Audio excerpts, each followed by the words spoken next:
पश्चिम बंगाल की सीएम ममता बनर्जी के पीओके वाले बयान पर सियासी संग्राम छिड़ गया है। ममता बनर्जी ने पाकिस्तान पर किए गए ऑपरेशन सिंदूर को लेकर केंद्र सरकार पर तीखा हमला बोला। सीएम ममता बनर्जी ने पहलगाम आतंकी हमले को सुरक्षा में भारी चूक करार देते हुए कहा कि अब तक इस हमले से जुड़े आतंकी पकड़े नहीं गए हैं।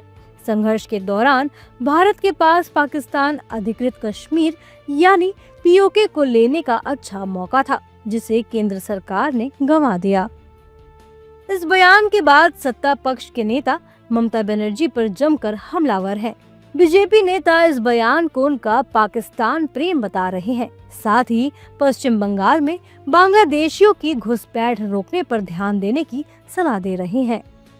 ये तो पाकिस्तान का प्रेम बोल रहा है, उनका हिंदू विरोधी मानसिकता बोल रहा है। उसे सिंदूर से एलर्जी है लेकिन पाकिस्तान से प्रेम है। उनका पासपोर्ट इंडियन है लेकिन दिल पाकिस्तान के लिए रोता है। तो इसलिए तो उनके ये सब बोलना स्वाभाविक है। इसीलिए जो पाकिस्तान बाहर मुख दिखाने का लायक नहीं था, उनके लिए बैटिंग करने के लिए वो विधानसभा के अंदर आया और एक प्रपोजल लाया। उस प्रपोजल के पीछे उनका सिर्फ एक ही मकसद था, देश का सरकार को छोटा दिखा जाए, प्रधानमंत्री को नीचा दिखा जाए और जिन शहीद हुए उनकी पत्नियों को उन्होंने छोटा किया, सिंदूर नाम ना रख के। अरे वेस्ट बंगाल सीएम साहब मैडम से तो मैं बात करना चाहता हूं। मैं तो उनको कहूंगा भी, आप पहले उसको कंट्रोल करें भाई। 24 परगना में क्या हो रहा है, किस तरीके से बांग्लादेशी पूरा प्रवेश कर जा रहे हैं। आप अपना वोट बैंक बनाने के लिए पूरे भारत के समाज को कहां धकेल रहे हैं, ये सोचा जाए। कितने भीषण स्थितियों की तरफ आप भारत की समाज को ढकेल रहे हैं। वो बांग्लादेशी बंगाल तक ही नहीं भाई, पूरे भारत में चले आ रहे हैं। यहाँ बांग्लादेशी पकड़े जा रहे हैं और दूसरे प्रांतों में पकड़े जा रहे हैं। तो उनको वो अपना पहले चिंता कर लें, अपने उन जिलों की चिंता कर लें, अपने यहाँ की चिंता कर लें। किस तरीके से राजनीतिक हत्याएं बंगाल में हो जाती हैं, उसकी चिंता कर लें।